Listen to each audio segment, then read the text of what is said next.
My fiancé rejected an award at work, and now he's on our couch, considering suing his company. Hey everyone, I've been lurking here for a while, but I need some advice. A few months ago, my fiancé was recommended for a special project at work and received training for a position that was supposed to open up. He showed me his review, which was full of praise, so he was confident about getting the job, but, to his surprise, he was passed over for the position, and he was the only one who had been training for it. He's been feeling down ever since, but there's something else he recently told me that I didn't know about. A few weeks ago, he was given an award at a work meeting. He handed it back to his boss, the same boss who had recommended him for the role he didn't get, because he doesn't like receiving awards. He never told me about this until now. He also told me he didn't appreciate being blindsided by the promotion decision and, in a conversation with his boss, told him to never give him an award again. He thinks that's the reason he didn't get the promotion. When I asked why he didn't mention this to me earlier, he said that work is his personal space, and it doesn't concern me. Honestly, that really hurt. He also mentioned that he's thinking of leaving the company, even though he's been there since he interned in college. I talked to my mom about it, and she suggested that my fiancé should speak to a professional about why the award bothered him, especially since it seems to have impacted his work performance. My dad, on the other hand, thinks that my fiancé made a mistake by rejecting the award and making things difficult for himself. I want to try suggesting therapy, but I'm not sure if it's the right approach. I'm really trying to understand if I'm making the right decision by suggesting therapy, not just for his job, but for our relationship too. Up to now, I've asked him why he gave the award back when things were seemingly going well for him. After all, he showed me the positive review of his training assignment, so I don't understand what went wrong. He told me he sees work awards as participation trophies, and he doesn't want to be part of that culture. But when I asked if his award was just that, he clarified that it was a certificate recognizing his contributions to the team, like training others and assisting on projects. He specifically mentioned it wasn't a participation award, but he views all rewards the same. He explained that returning the award was his way of staying humble and showing he wasn't a management suck-up who would change if he got promoted. He also said he saw someone lose friends when they moved to management because it created an us versus them mentality, and he didn't want that. He compared his action to the character who rejected the Nobel Peace Prize in Captain America, the Winter Soldier. However, he didn't know the character's name or anything about the actual history. It was just a reference from the movie, since he's a big Marvel fan.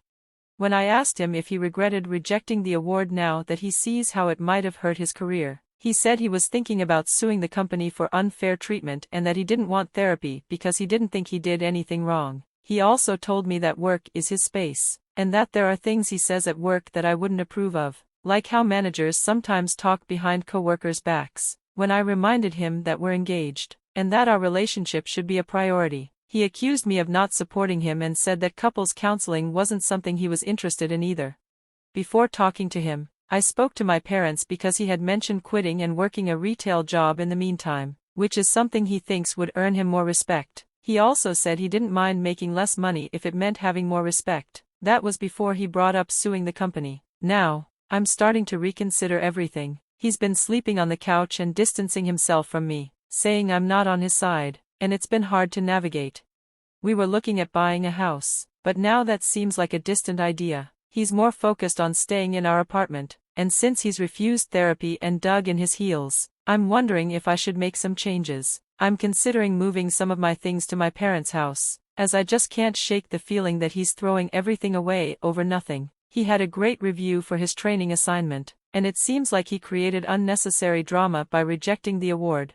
Learning about all of this has hurt, and I'm starting to question whether I really know who he is at work. Maybe that's just a side of him I never saw before, but what really stings is how he essentially told me that my role in his life doesn't extend to his work life. The award rejection, his career issues, and his resistance to therapy have put a serious strain on our relationship. He's acting like the company and his career are the only things that matter now, and I'm not sure where that leaves us. My ex-fiancé's social media post and the aftermath.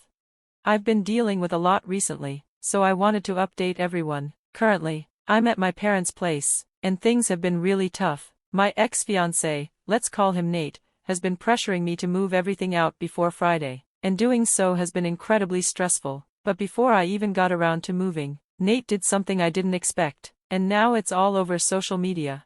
Nate made a long Facebook post, which he also shared on Twitter, addressing his co-workers about what happened with his promotion. He claimed that he was wrongfully passed over for the position because he told his boss he didn't like awards. He went into detail about a conversation he had with his boss where he respectfully declined the award and said that his manager knew about his anxiety regarding awards but chose to give him one anyway, which made things worse for him. The issue is, he never once mentioned any anxiety to me before, and he never mentioned it during our conversations. He also left out that he was emotional during his meeting with his boss, said things he regretted, and told his boss never to give him an award again.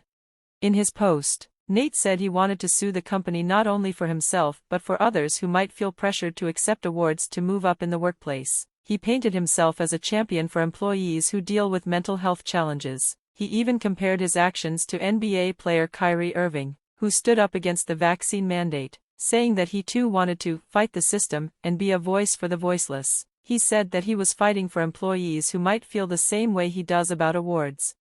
Nate also claimed that I broke up with him because I didn't support his mental health. That really stung because he'd never mentioned any of this to me before. Not once did he talk to me about how he was struggling with anxiety or that he felt unsupported. He also wrote that I refused to have sex or sleep together after he opened up to me about his anxiety. This is a lie. He was the one who chose to sleep on the couch after accusing me of not supporting him, much like his boss had. He made it sound like I was the one rejecting him. A lot of friends and family reached out after his post went up. I was tagged in it, so people saw it, and some have been sending me harsh messages. I've blocked a few, but it's been incredibly stressful. Nate also made a phone call to my job, claiming I had said awful things about him, especially about his mental health. This caught me off guard, and I had to speak with HR, though I don't think it will lead to anything, but it's still been a lot to deal with.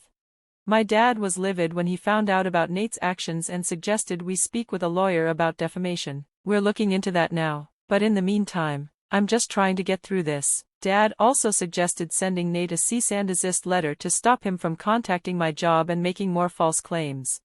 Things have quieted down a bit at work since HR and I had a meeting about it. They agree that Nate's behavior has been vindictive, and they're keeping track of it. I'm honestly just exhausted. I tried to support him, even suggested therapy and counseling, but he refused, and now he's taken it to social media and tried to drag me through the mud. I'm ready to move forward, but it's hard when he's still trying to stir up drama. I'm hoping he'll stop soon, but I guess we'll see. Clarification: a lot of people asked if Nate was really in the running for a promotion. He was. I saw the written review he brought home after completing his training, and it had excellent feedback, nothing negative. His return of the award had nothing to do with his training performance. The award was for helping others via Microsoft Teams when his boss asked him to, not for his training assignment. He returned the award after the meeting, and later went to his boss's office to tell him not to give him awards again. He mentioned to coworkers that he did this to avoid looking like a suck-up. But again, the award wasn't related to the promotion he was training for. I'll probably update less frequently now, but I wanted to let everyone know that my dad found a lawyer, and they agreed we should send Nate a cease and desist letter, particularly because of his false claims to my job and his social media rants. We're also looking into other potential actions. Things have calmed down at work after HR spoke to me, and they agree that Nate was being vindictive. More revelations about Nate and his promotion. After the recent social media rants from my ex-fiancé, I showed my dad everything, including the posts, which helped cement how deluded Nate was. My dad had another suggestion though. He recommended I call Nate's company to try to speak to someone there. I was able to reach Nate's manager, who I'll call John. After explaining who I was, he called me back the same day, and I told him everything that had happened with Nate and how he had become my ex after his Facebook rant. John had already seen the post, as an employee had shown it to him. I asked John about the promotion Nate was training for, and he confirmed it was real. He explained that Nate had been the only candidate for the position. John said he'd noticed Nate's potential since he first started as an intern in college. He spoke highly of Nate, calling him a hard worker, intelligent, honors in high school and college, and even someone who had been humble and appreciative in his earlier years. He gave Nate extra work and more hours when he wanted them, and he helped him become a full-time employee. It sounded like John really believed in Nate. John explained that when the promotion opened up, he didn't want to hire someone externally. He knew Nate's work ethic and wanted to reward him for it, so he offered Nate the training for the role, which would come with a raise. There was no formal application process. John simply asked if Nate was interested. Nate agreed, and the training began soon after. John confirmed that Nate's training was top-notch, and when I mentioned seeing the review Nate had shown me, John confirmed that it was accurate. But here's where things took a turn. John revealed that the award Nate received wasn't just for helping people on Microsoft Teams with screen sharing. Nate had also stayed late to help with assignments that weren't even his responsibility. He had gone above and beyond, even staying late to help someone meet a deadline that would have otherwise been missed.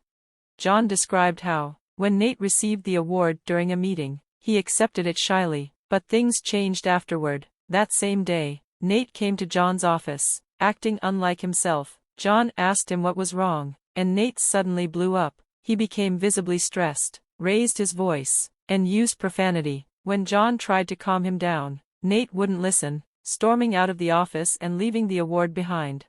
John tried to reach Nate after he left, calling him twice to check if he was okay, but Nate didn't answer. When Nate came in the next day, John went to his cubicle to check on him, asking if everything was fine. Nate refused to speak with him, saying there was nothing to talk about. When John persisted, wanting to make sure Nate was okay, Nate cursed at him from his cubicle, and others overheard it.